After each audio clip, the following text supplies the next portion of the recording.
All right, welcome back to the channel, everyone. I guess you could say this is part 3 of this Anthony Edwards saga. I found another video here just scrolling around, so I guess everything's starting to come out. People are starting to get angry, and they're letting Ant-Man know how they feel about the whole situation. This is Eddie Johnson. This man, I know him mainly because he played for the Phoenix Suns. I believe he played from 87 to 90 with them. And the reason I want to pull him up is because he played from 1981 all the way till 1999 in the NBA. So he spanned pretty much Michael Jordan's entire career. So we want to talk about like Jordan's era. And, you know, the initial comments from Ant-Man were that Jordan was the only one that had skill in that whole era. Well, I'm sure he has something to say about that, because not only did he have his own skill, Eddie, that is, but he was surrounded by tons of great players. I mean, just on the Suns team alone, he played with amazing players. You know, Tom Chambers, Kevin Johnson, to name a few. And I know he played for the Houston Rockets towards the end of his career from 97 to 99. So we're talking, you know, he played with Hakeem Olajuwon, one of the greatest of all times. And he also went head-to-head against Larry Bird, went head-to-head against Magic Johnson, Jordan, you name it. So anyways, this video is called Anthony Edwards Needs to Stop Disrespecting NBA Legends. So we know what's coming here. The previous video, we saw what Magic had to say, and we also saw what Kevin Garnett and Paul Pierce had to say. And this is part 3 because the first part was just covering the whole situation of what's going on. But all right, everybody, let's see what Eddie has to say about this whole thing. I'm going to leave the link to this original video down below in the description, as I always do. Everyone else, please leave a like to this video. It'll help out a ton and push out the message. And here, without further ado, let's see what Eddie has to say about this. I'm very curious. And it just blows me away that when I hear these young guys say stuff, and Anthony Edwards, what comes out of his mouth, he thinks he's the new Charles Barkley. I think he's a good quote master. He's funny. But I think he's going overboard, and now his jokes and his comments are starting to sound corny. And he's only 23 years old. He was born in what, 2001, 2003? So I understand it. Like, I'm not going to hold it against him. I hold it against the adults that have taken history away and not given value to it to where they understand the game. All these guys that come into the league, they should know. He made a comment. He said, well, you know, I haven't seen much basketball. Well, how in the hell can you freaking comment on it? Thank you. That's the most common thing about this whole thing is, why are you commenting on it? If you just got done saying, I didn't watch it, why are you like, it's like me reviewing a movie I never watched. How could I do that? I got to watch the movie first, and then I'll tell you what I think about it. Like, if not, your word means nothing. If you haven't seen much ball back from the day, how can you comment, man? Yeah. You're just going to grab Michael Jordan, a guy that you didn't even see play. Because if you saw Michael Jordan play, you saw Hakeem play. Yeah. You saw Clyde Drexler play. You saw Steve Nash play years from there. You saw these guys play. You saw them. You saw Shaq play them. Yep, absolutely. If you saw Michael, or you just saw the highlights of Michael, or you just grabbed on the fact that his shoes, but you really didn't know the backstory of Michael. That's a good point too, because as much as we love those highlight reels of Jordan, if you just watch the highlight reels, you see Jordan cooking 3 people, 4 people, a whole team during these quick plays.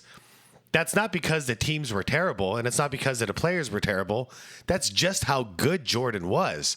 We understand that, but maybe the younger folk and the current generation, maybe they don't understand that.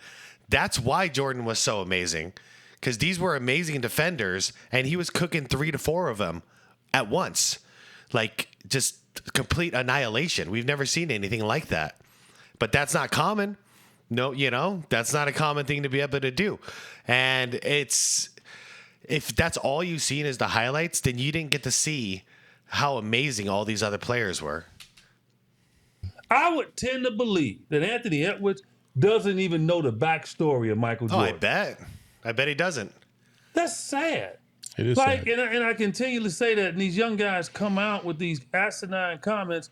Magic Johnson is the most beautiful basketball player I have ever seen on a basketball court. That doesn't mean that I think he's better than everybody, even though in my mind, I think he is the GOAT right now. I won't give the GOAT to, say, i.e. LeBron, because he's still playing. So Magic is my GOAT right now. That's cool. I didn't know that. Nothing but respect there. I like the way he says it, too. He's the most beautiful basketball player he's ever seen. I can see that. I can't argue against that. That's cool, man. Because he made the game beautiful, man. Yeah. Like, when he was on the court, you saw everybody. It's like a great movie. Like, it just wasn't one actor that stole everything. No, it was everybody. And Magic made Worthy. Like, he put him in line to get an Academy Award. Kareem lifted him up higher as an older man. Byron Scott, Kurt Rambis, they started calling him Superman. All these, Michael Cooper, he's getting ready to make the Hall of Fame. Michael Cooper, yeah. Like, Magic made the game beautiful. Mm-hmm. That's a skill. It is a skill. Yeah. That's a skill. He's one of the greatest passers ever. Yeah. For him to say that, and him and the legend of Larry Bird, okay, and the most dominant white ball player in the history of basketball. Absolutely. And how he used to pass the ball and how slow as he was, but he still had one of the quickest first steps, and he can just make people look silly. And that's a skill. I mean, I'll put it this way. When it comes to Larry Bird, what skill does he not have? He had all of the skills. And then he even proved he had it mentally. It wasn't a fluke because he was a great coach as well. What are you talking about? Yeah, what are you talking So about? I don't blame him totally. I blame the people that taught him. I blame the people that held him back from really understanding the history of the game. And it's an embarrassment. And they got to get better with it. Hey, listen, I'm right there with you. I really am. I think, when you say those kind of things, you're pinpointing and you're trying to isolate specific players by elevating them and pushing everybody else down. Yeah. But you're also completely omitting guys like Dennis Rodman, Yep. who is one of the most skilled rebounders you will ever see in this league to this day. And if Dennis Rodman was playing in today's game, he'd be just as effective as he was back in the day. That's just an absolute fact. I agree. He would just have to tone down his antics. But if he can tone down his antics, if he was pulling in those kind of rebounds and playing that kind of defense in the 80s and 90s, oh my God, what he would do to this current league. Oh my God. Talk about 24 rebounds back then. He'd be putting up like Wilt and Russell numbers and getting like 40 to 50 rebounds a game. You look at Bill Russell. Bill Russell used to talk about, after a little while, he was so good at blocking shots that he realized, like, why would I block a shot out of bounds? Yeah. If I could just block the shot in a way to be able to secure it and give it to my teammates and let them get out and run. Like, that's a skill. Mm-hmm. DeAndre Ayton reminded me a little bit of that Bill Russell aesthetic at the U of A, because, and this is why I thought DA was going to be on another level, because if you watch DA get rebounds in college, there was opportunities for the other team to get rebounds, and DA was so skilled that he was able to basically flip the ball up multiple times in order to get it in position for him to come down with the rebound and get it away from the that's a skill. Yeah, hey, right? Rodman did that too. Actually, I saw Duncan do that quite a bit too. And also about the blocking a shot in a way to make sure you maintain possession. Tim Duncan did that as well. Yeah. I feel I don't know who this is, but so far he's dead on too.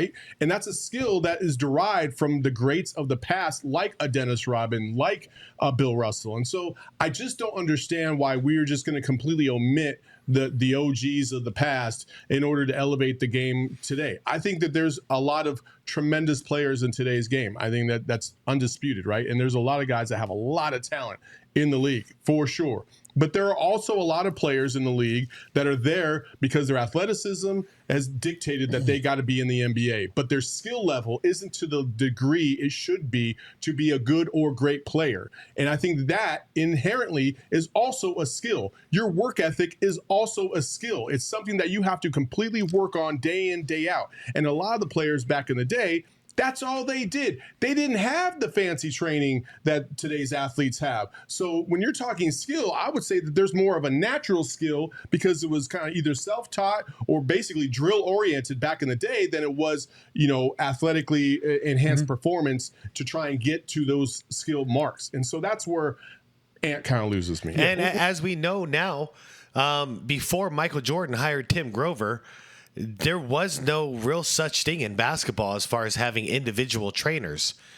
Jordan kind of broke the mold because he wanted to push himself harder than the rest of the team was going. And Scottie Pippen followed. And then eventually, who was it? Ron Harper, I believe, followed too later on. But that wasn't a thing. Now every player has an individual person training them. In fact, they're trained more individually than they are as a team. As far as they spend more time just as an individual shooting and whatnot and running their drills than they do actually scrimmaging and playing the actual game of basketball. What I would say to Anthony Edwards if I was sitting in front of him is I want to give and you were in the military, okay? And I'll just give this example. If you were in battle, would you like to fight in close quarters or you like to fight where you had distance away? Oh, close quarters. It's more honorable. If you were fighting, okay, like fist would fighting? you like? Yeah, no. like as opposed to a bunch of snipers that can just pick you off. I see a lot less honor in that. I'd rather have like close combat, close quarters combat. There's more honor in that kind of battle. Fighting, like the art of war, whatever. Sure. Would you like to be in close quarters, like having to go into homes and find the enemy? Or would you rather be away where you got planes doing their damage over the I was top? in the Air Force, so you already know what I was. Exactly, right? Because you want to do what? Make sure that you can save lives. Okay, so I'm not comparing basketball to the art of war. I didn't expect him to go that route where he was talking about like invading homes and stuff. I meant like a battlefield. My bad. I shouldn't have spoke on that. No, I don't like the idea of warfare in cities at all. No. That's not where I was going. I just thought he meant like hand-to-hand combat versus like, gun focused combat, which is all from a distance. Just using an example. So in basketball, back in the day, as he's talking, the 3-point line was not a weapon. Everything was done inside the three. Yes. Yeah. So it made the court much more condensed, tougher to move around. You had 10 bodies in there, big bodies in there fighting. So what did they do? We had to have a skill to be able to get open. Yep. We used up and outs, V cuts. We used our teammates to get open. Like we knew how to just face up, triple threat, instead of stepping back like a lot of these young guys do, and they're freaking out of bounds. How many times do we see them step back and out of bounds? How many times? Yeah. Okay. What we did is a triple threat. Our first step was forward to drive the defender back because why? We knew we didn't have much room to operate. We couldn't. We didn't catch the ball outside the three. 2 dribbles back in our day with hand checking, you couldn't get to the rim. Yep. All right. So you had to get as close as you can, and that's getting open with different cuts to get open, holding your man off. Once you caught it, triple threat, now 1 dribble can get you to the rim. That's a skill. Yep. Back then, the defender didn't have to get out of your way when you're driving to the basket. They were right in front of you. They were hitting you. They were holding you. They weren't moving. If you ran them over, it's a charge. So you couldn't do it. Nowadays, the defender has to. What is it? Freedom of motion. I believe that's what it's called. Freedom of motion. Whatever it is, you know what I mean. You can't stint the offensive player's movement anymore. Offensive player gets to go wherever he wants. All you could do is basically walk alongside of him and try to get the block when the time comes. If you want to risk getting a foul called on you, you can't put a body on him anymore. That's a skill. Hell yeah, that's a skill. We had to learn to operate in close quarters. I would rather operate in the plains like he, or have to go through some building and peeking around corners, okay? Because that's a skill. They don't play. They don't play that way in today's game. They shoot from way out. They're all snipers. That's their skill. And then they got all the dribbling. As I told a guy yesterday, he said, well, guys are more skilled today. I said, how many points you get for dribbling? 0. Right. 0. Yeah, the only thing that they're better at now is the 3-point shot. But the mid-range is worse. Post-game is worse. Defense is worse. So really one thing improved, the 3-point shot. I'll give it to them all day.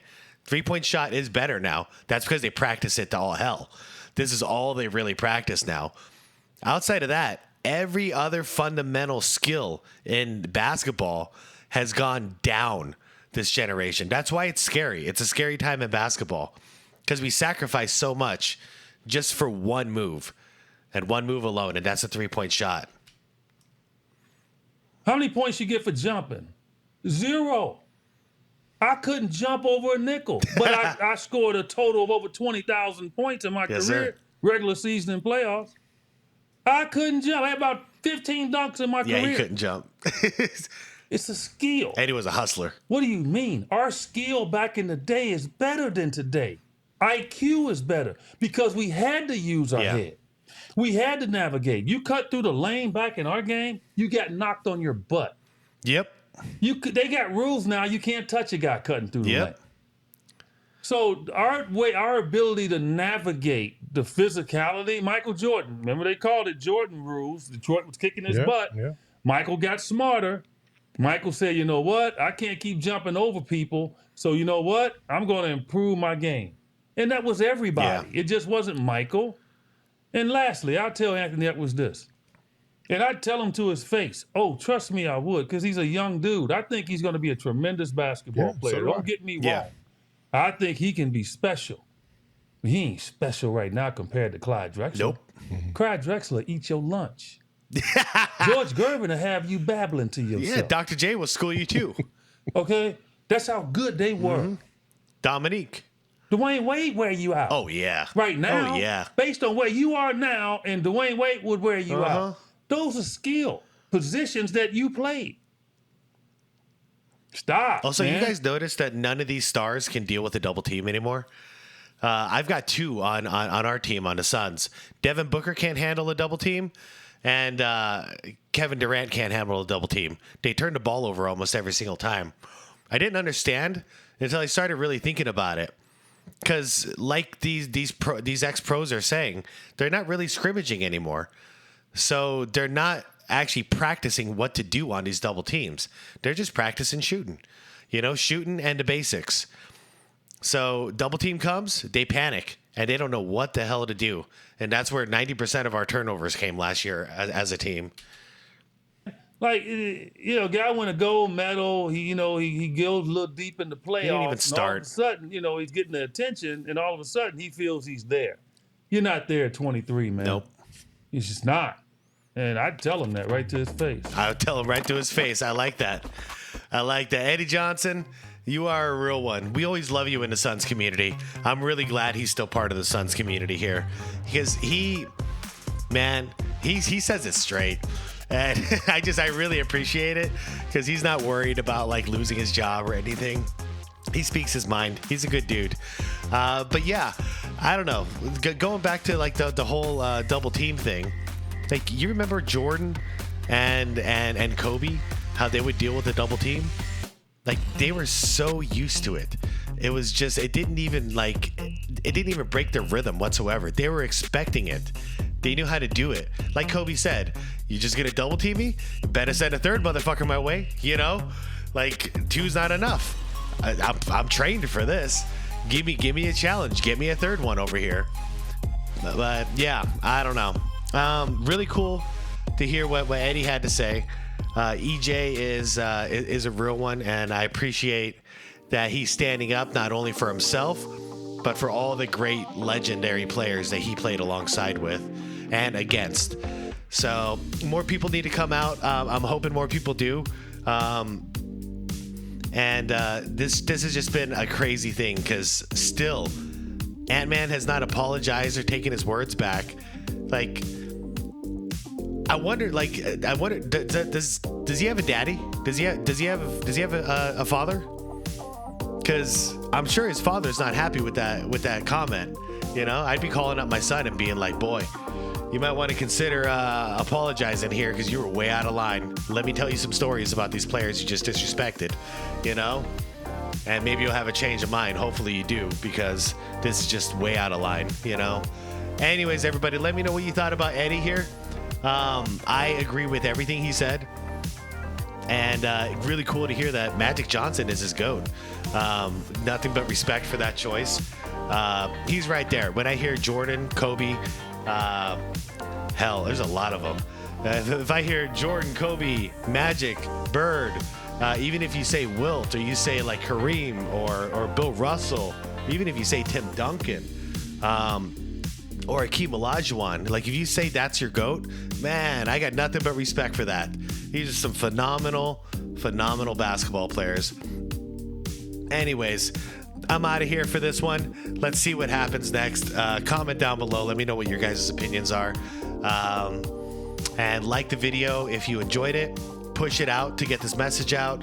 And subscribe to the channel if you want more content like this. You guys know the drill. I will see you later for the next one. And thanks for watching, everybody. Okay, peace out.